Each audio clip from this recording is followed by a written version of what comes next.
Tampa, Florida, the Greater Ministries International Building.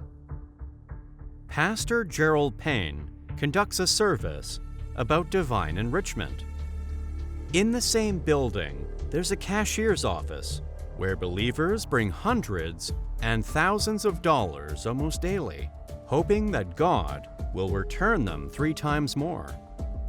After finishing the sermon, Payne goes to another room and lights up a cigarette. Meanwhile, his accomplices count the stolen money and transfer it to the safe. But in reality, the pastor had no plans to return the money to the parishioners or invest it for the church's benefit. This money was needed to create his own new state. This is a story about how an ambitious pastor from Florida created one of the largest financial pyramids in American history, stealing $500 million.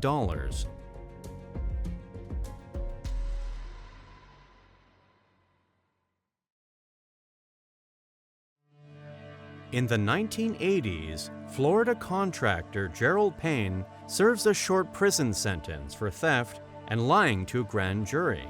While in prison, he receives divine blessing, and upon completing his sentence, he decides to start serving God and the church.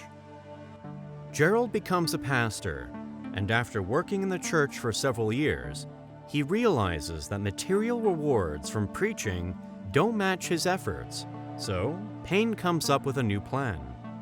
Together with his wife Betty, in 1993, they establish a religious organization called the Greater Ministries International, or GMI. Surprisingly, for their church, they rented a former bank building, equipped with 14 safes and 2 vaults.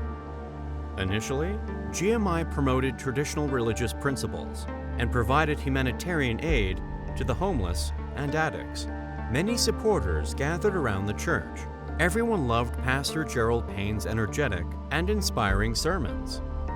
Even several Florida officials publicly showed support for this organization that helped those in need. But every evening after church service, Payne and his friend James Marr, who already had a criminal record for running a financial pyramid scheme, constantly worked on developing a new enrichment scheme. After gathering a strong community around their church, the narratives in the pastor's sermons began to change somewhat. Payne told his followers that he received a vision during his evening prayer about how they could further help the church and support the ministry. He claimed that God wanted him to teach people to be prosperous and help them experience divine blessing through money.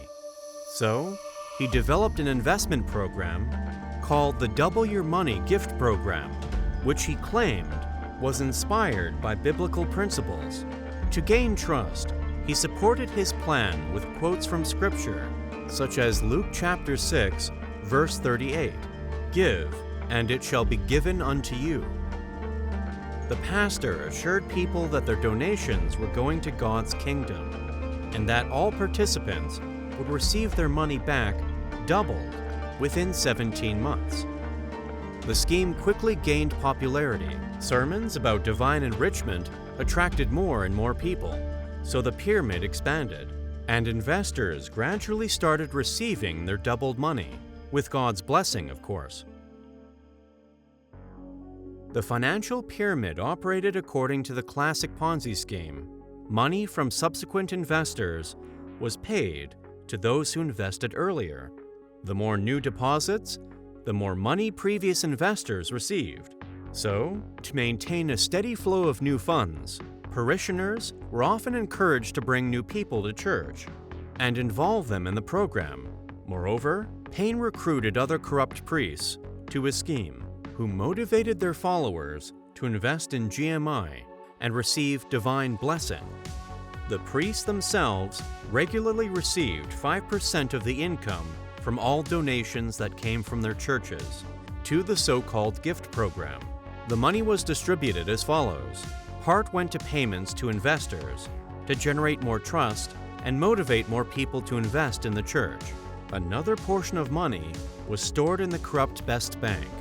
GMI also allegedly sponsored a large cancer research and treatment fund to convince investors of their charitable mission. However, the fund existed only on paper, and most of the money went to expensive houses, cars, and the luxurious lifestyle of the scheme's founders and organizers. This began to attract law enforcement attention, but the receipts and checks were written as church donations, not as investments. So, there were no legal grounds to shut down GMI's activities. In total, Pastor Payne hunted 3 groups of people who became victims of his scam. The first group was the particularly vulnerable segment of the population: seniors, disabled people, and the poor, who had lost faith in the possibility of earning a good life. They placed their hope in easy earnings through GMI and brought all their modest savings there. The second group consisted of sincere Christians and religious fanatics who gave large sums of money for the noble cause, helping the needy and serving God and the church. The third group was the most interesting. In reality, Pastor Payne's sermons weren't traditionally Christian. Payne repeatedly expressed extremist narratives, showed hostility towards Jews, and talked about his dream of creating a community of pure white American Christians. Thus, this group included radicals who shared these particular views of Payne. Payne captured thousands of Americans under his control. He skillfully manipulated through fear, poverty, financial faith, greed, and extremism. But having tasted great money and power, the pastor didn't plan to stop. To attract more people and guarantee money returns, Gerald claimed that GMI would invest funds in profitable projects, including real estate, gold mining, silver, and other precious metals. According to him, these investments would not only multiply participants' money, but also help fund good causes and religious initiatives. This provoked a new wave of deposits. Payne and GMI associates urged people to empty their bank accounts, maximize their credit cards, sell their businesses, and mortgage their homes. They declared this was a once-in-a-lifetime opportunity to double, triple, even quadruple their initial investments. Those who were convinced donated thousands or tens of thousands of dollars. The largest investment amounted to several $million. But none of the promised investments in profitable projects existed. Instead, Payne had more ambitious plans. He planned to use part of the funds collected through the investment pyramid to create his own new independent state, as America wasn't enough for him. So the pastor went to Africa, supposedly to mine gold, but in reality, he was negotiating with representatives of Liberia about supporting Greater Ministries International, hoping this connection would allow him to expand GMI's capabilities and allow him to purchase land on one of the Caribbean islands. He dreamed of a sovereign state that, according to him, would have its own currency and legal system, guaranteeing him and his associates complete control and protection from American regulators. Returning to America, Payne began preaching more actively and criticizing the American government for numerous conspiracies and attempts to deceive and rob Americans. He spoke out against Jews and wasn't ashamed of racist statements in his speeches. Payne claimed that Jews had captured America's government and they needed to create their own new country. Gerald assured that he would create paradise on earth, where only privileged white American Christians would live happily. And for this, believers only needed to invest their money to already purchase a piece of land on this island. But something happened that Payne didn't expect. In summer 1998, state authorities in Colorado shut down the fraudulent West Bank, where GMI had unwisely placed a large portion of their accumulated money. Within a short period, Payne was forced to suspend payments to all investors. The pyramid scheme began to collapse. Payne started returning to people not dollars, but instead certificates for receiving gold and silver from non-existent mines. He also issued illegal documents to own land in the Caribbean, where he planned to build his own country. people began to realize the true fraudulent nature of GMI's activities and started protesting and filing court complaints.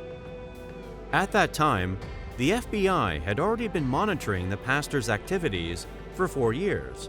In March 1999, the state of Pennsylvania imposed a civil fine of $6.4 million on GMI, and the FBI began legal actions to seize the organization's property.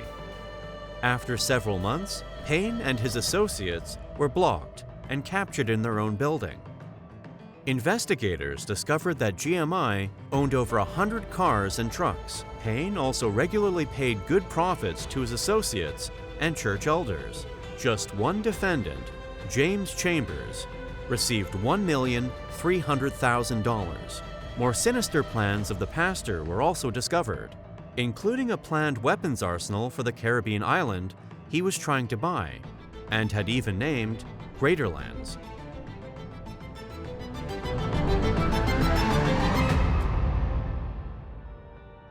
According to FBI estimates, the amount of funds collected by Pastor Payne totaled $500 million, taken from 18,000 people, making GMI one of the largest pyramid schemes in American history. In 1999, the federal investigation concluded. Payne and 6 of his associates were convicted of money laundering, fraud, and criminal conspiracy. Even Payne's genius legal defense in court, which was mainly based on the First Amendment to the American Constitution, didn't help save him.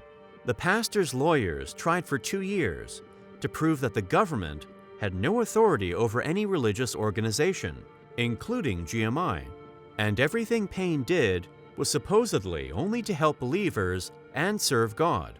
However, 2 accomplices pleaded guilty and surrendered, revealing Payne's true motives. Gerald's associates were sentenced to 13 to 20 years in prison, and Pastor Payne himself received 27 years in prison. I make videos myself, and it's quite a labor-consuming and expensive process, so your best gratitude would be a like and a subscription. Thank you.